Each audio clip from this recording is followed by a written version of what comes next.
Saya mau share ini pengalaman yang sangat penting ya buat kalian yang punya kolesterol tinggi, yang punya LDL tinggi ya. Kalian harus simak video ini sampai habis karena ini sangat berguna dan materi atau konten yang saya buat itu bukan materi ece-ece ya. Jadi saya akan membahas dua hasil pemeriksaan. Nah, kita bisa lihat ini hasil pemeriksaan ini sangat membingungkan dan bisa membuat dokter jantung sekalipun bisa salah mendiagnosa. Jadi pasien pertama itu adalah orang yang banyak makan daging, protein, dia menjalankan diet keto. Nah, dari hasil labnya kita bisa lihat kolesterol totalnya itu 244, ada bintangnya ya, karena lebih dari 200. Nah, ini dianggap terlalu tinggi, jadi nggak normal. Kemudian hasil LDL-nya juga 153. Ada tanda bintangnya juga kalau di pemeriksaan lab ya, karena lebih dari 100. Dianggap nggak normal nih, tinggi nih. Terus HDL-nya 87, ya HDL-nya bagus. Trigliseridnya 39, kecil. HbA1c-nya normal, ApoB-nya normal, kalsium skornya juga normal. Hasil pemeriksaan EKG dan eko jantungnya juga normal. Nah, ini kalau ke dokter pasti kasih obat penurun kolesterol ya. Karena punya resiko terjadi sumbatan ya. Misalnya dikasih mungkin simvastatin, atorvastatin, Lipitor dan lain-lain. Dan pasti disuruh berhenti makan daging ya. Nah, kita lihat pasien yang kedua. Pasien kedua ini total kolesterolnya 160, nggak terlalu tinggi, di bawah 200. LDL-nya 110, ya 110 itu persimpangan ya. Nggak terlalu tinggi juga lah gitu ya. HDL-nya 40, trigliseridnya 82, HbS A1C-nya normal, ApoB-nya normal, kalsium skornya normal, hasil pemeriksaan EKG dan ekonya normal ya.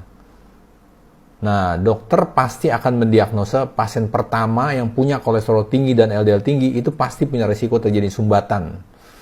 Kalau dia melihatnya dari hasil lab.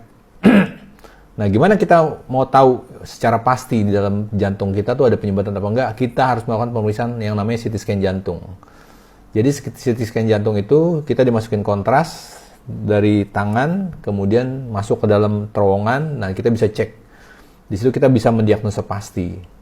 Dan pada kedua pasien ini ternyata hasilnya sungguh menakjubkan.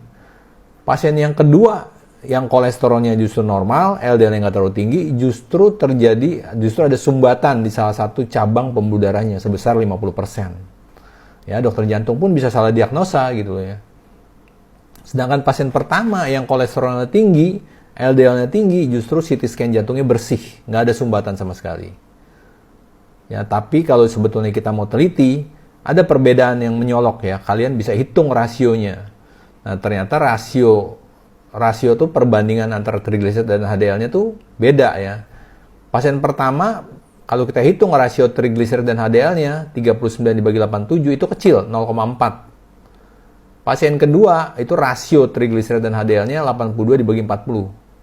2,05, jadi lebih dari 2. Nah, sebetulnya ini yang menentukan, yang sering saya bilang, jangan lihat kolesterol dan LDL-nya, tapi lihat rasio perbandingan antara trigliserid dan HDL-nya, nggak boleh lebih dari 2 ya. Jadi yang mau saya bilang benang merahnya, untuk kalian yang kalau cek hasil kolesterolnya tinggi, LDL-nya tinggi, itu kalian nggak perlu khawatir ya. Karena itu belum tentu ada masalah, dan itu baik gitu loh, nggak jahat ya. Jangan mudah terkecoh dengan hasil lab. Jadi kalau video ini berguna, kalian bisa like, bisa share, supaya ini bisa berguna buat orang lain.